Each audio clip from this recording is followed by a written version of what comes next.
Ya, kembali berjumpa di channel saya 61,8% Technical Analysis Course. Ya, kali ini seperti yang saya janjikan, kita mau bahas lagi indikator yang kedua, yaitu stokastik. Kalau sebelumnya, di video sebelumnya saya munculkan link di atas, yaitu kita bahas tentang moving average. Saatnya kita bahas stokastik. Oke, kita langsung aja untuk masuk ke materinya. Ya, stokastik sendiri pergerakannya seperti ini, teman-teman. Ini saya munculkan juga rumusnya, ada di bawah ini. Terdiri dari persen K dan persen D, terus dibatasin oleh dua garis. Karena sifat dia oscillate gitu, dia naik turun, jadi dia hanya range dia dari 0 sampai 100. Nah, ini rumusnya, teman-teman boleh lihat dan terus nanti pelajarin. Tapi intinya bahwa pergerakan harga dia akan naik turun dari 0 dan ke 100 terus seperti itu. Yang warna biru ini defaultnya persen K, yang warna merah muda lah ya, itu persen D. Jadi cara baca hampir sama dengan moving average, tapi ada perbedaan karena dia harga di bawah. Ya, kita langsung aja aplikasi bagaimana cara membacanya, karena cara menggunakan si indikator ini gitu, karena itu yang poin paling penting. Ya, slide selanjutnya ya, kita lihat stokastik di saham BBRI. Nah, ini kurang lebih pergerakannya di time frame daily. Lihat pergerakan dia selalu naik turun. Nah, ada satu clue, teman-teman. Yang pertama, ketika persen K ada di bawah, ketika persen K di bawah persen D, dia menyatakan sedang turun, jadi trennya sedang turun.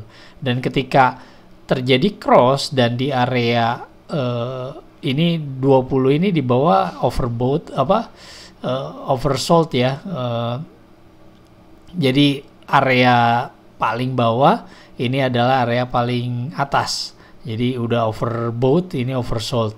Nah, ketika udah titik jenuh dia di sini dan terjadi cross, ini mengindikasikan saatnya kita beli. Dan ketika terjadi di atas dia turun kembali, ya saatnya kita jual. Kurang lebih gitu. Lihat pergerakannya. Nah, ketika dia cross pertama, ini sinyal pertama kita. Idealnya adalah untuk menghindari gagal, sinyal palsu saya sebut. Dia berada di ketika udah dia cross dan dia naik di atas level 20. Nah, kita lihat aja di grafiknya, langsung aja saya langsung ini di BBRI. Ini contoh yang tadi ya, teman-teman nih, lihat. Ini candle pertama dia turun ke bawah dan ini udah overbought. Terus kemudian dia cross. Dia cross posisi harga persen K di atas persen D. Ini sinyal pertama dia munculkan saatnya kita beli. Tapi benar-benar kita beli adalah ketika dia udah keluar dari area 20 ini. Di sini, teman-teman. Nah, lihat candle berikutnya emang candle bullish. Di sini berarti kita saatnya beli selama dia tidak cross. Kenapa seperti itu? Bisa aja terjadi sinyal palsu. Tapi lihat, teman-teman. Kondisi ini berbeda jauh. Ketika dia break di sini, kita nunggu, kita beli di sini, yang ada malah turun, teman-teman. Lihat harganya. Makanya sekali lagi bagi saya, orang yang menggunakan indikator itu harus terbiasa dan mengeliminir kondisi-kondisi sinyal palsu seperti ini. Apakah BBRI saatnya ngelepas karena di sini sudah terjadi cross? Kita lihat apakah dia break. Kalau ada punya posisi buy, stokastik menyatakan udah harus melepas nih. Ini udah sinyal pertama, tinggal sinyal keduanya apakah dia akan break di area 80-nya, dia mulai turun di area ini. Nah, lihat pergerakannya. Yang kedua, kita lihat di saham ADI. Ini saya langsung buka ADI. Ini ADI. Kebetulan belum munculkan indikator. Teman-teman, kalau di saya menggunakan Philip dan dia pakai trading view. Kalau indikator, lihat indikator tuh banyak banget ya, teman-teman. Teman-teman bisa milih yang mana. Ini stokastik saya ambil. Nah, defaultnya dia punya 14 itu periode, 1% K, 3 itu persen D. Kita lihat smoothnya sih disebutnya tuh, smooth K, smooth D. Saya ganti dia ke 3 biar nggak terlalu sensitif sekali. Lensnya pakai 14 periode. Nah tuh lebih smooth teman-teman. Nyari 800, ini 200, dia mulai bergerak. Nah lihat teman-teman, ketika ini terjadi, jadi cara baca kita ya begitu dia cross, dia lewatin area 20, saatnya kita beli nih. Harga persen K di bawah, di atas persen D, saatnya kita beli. Nah kita lepas ketika kondisi seperti ini. Tapi lihat, dia turun tapi nggak lebih rendah, tapi terus dia naik lagi.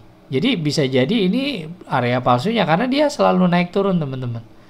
Nah sekali lagi sesuaikan teman-teman, makanya biasakan menggunakan indikator itu, kita harus terbiasa dan backtest indikator yang akan kita pakai gitu. Jadi ya cara bacanya seperti itu. Stokastik kalau boleh disimpulkan gini, area di atas level 80 zona overbought, area di bawah level 20 zona oversold. Jika persen K memotong ke atas garis persen D di zona oversold, maka saatnya membeli. Jika persen K memotong ke bawah garis persen D di zona overbought, maka saatnya menjual. Hati-hati dengan sinyal palsu. Jadi gini teman-teman, tuh lihat, ketika dia di area oversold dan dia cross, terjadi di sini cross, ini saatnya beli teman-teman. Tapi nah ketika ini saat beli, kita lihat pergerakannya, apakah harga akan tetap ada di atas. Selama dia di atas, kalau kita benar-benar ngikutin stokastik, dia break gini, ya udah kita harus jual ini. Begitu selanjutnya, ini saatnya beli gitu kan. Tapi lihat teman-teman, pergerakannya ya teman-teman harus sekali lagi harus terbiasa dengan indikator teman-teman. Ada yang terakhir juga boleh jadi catatan tambahan, yaitu ini divergen, perbedaan. Ketika ini harga, lihat ini area di sini, terus kemudian harga naik lagi ke atas nih, harga naik ke atas. Nah, ini harga naik ke atas, dia ngikutin. Tapi ada saatnya kalau kita lihat ke sini, ketika harga turun ke bawah, misalkan umpamanya ini nih, ini candle ini dengan candle ini itu tinggi yang ini teman-teman. Tapi lihat pergerakan harga dia nggak loncat lebih tinggi lagi, yang ada sama gitu. Tapi padahal ini harga lebih tinggi dari sini. Nah ini tuh divergen, dia tidak sesuai dengan pergerakan aslinya. Nah kalau gini, ini juga salah satu sinyal bahwa dia udah saatnya turun gitu. Itu juga salah satu teman-teman bisa pergunakan. Baik, itu aja mungkin. Ya simple sih cara kalau kita menggunakan indikator, kita hanya cari tahu bagaimana cara menggunakan indikator itu, terus kita sesuaikan dengan pergerakan harga dimanapun, mau di saham ADI atau di BBRI, kita cocokin dia lebih akurat di mana. Kalau dia lebih akurat di salah satu saham, berarti mungkin cocok sekali pergerakannya di situ. Dan kedua, teman-teman boleh setel ini menggunakan misalkan kalau lain periode 14 hasilnya gini. Kalau kita mau pakai periode 5, berarti per minggu, maka pergerakan harganya seperti ini. Nah lihat, ini selalu benar nih, pergerakan harga di sini selalu benar. Teman-teman sekali lagi backtest, biasakan analisa pergerakan sebelumnya, walaupun sekali lagi emang pergerakan ke depan belum tentu akan sama, tapi setidaknya kita punya bayangan, kita punya antisipasi dalam memprediksikan. Baik, itu aja video yang bisa saya munculkan kali ini tentang stokastik. Mudah-mudahan teman-teman bisa nangkep, simple, tapi sekali lagi jangan terjebak. Disclaimer on teman-teman, dalam memakai ini di dalam trading, saran saya backtest dulu di saham yang mau kita pakai, terus sesuaikan parameternya, periode yang kita pakai, persen K-nya berapa, persen D-nya berapa. Teman-teman pelajarin, kalau pengen penasaran dengan rumusnya boleh, karena itu menjadi indikator juga bagaimana dia mengambil data-data sebelumnya gitu teman-teman. Jadi sekali lagi silahkan kalau ada masukan boleh tulis di komentar, dan kalaupun boleh email juga, teman-teman bisa lihat email saya dan kita bisa diskusi lebih dalam lagi.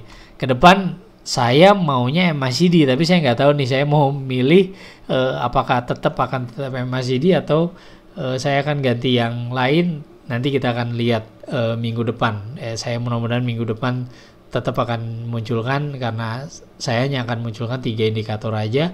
Selanjutnya nanti kita akan combine tadi moving average sama stokastik, kita gabungkan untuk kita lebih aman, lebih nyaman lagi, lebih menghindari mengurangin sebuah sinyal palsu, mengindikasikan pergerakan-pergerakan biar lebih akurat lagi. Walaupun sekali lagi harga gak bisa, kita hanya bisa ngikutin harga, kita hanya bisa melihat prediksi dia kemana, profitnya seperti apa, dan resiko yang kita hadapin seperti apa. Baik, itu aja. Sekali lagi terima kasih sudah mampir di channel saya, dan sampai ketemu di video-video selanjutnya.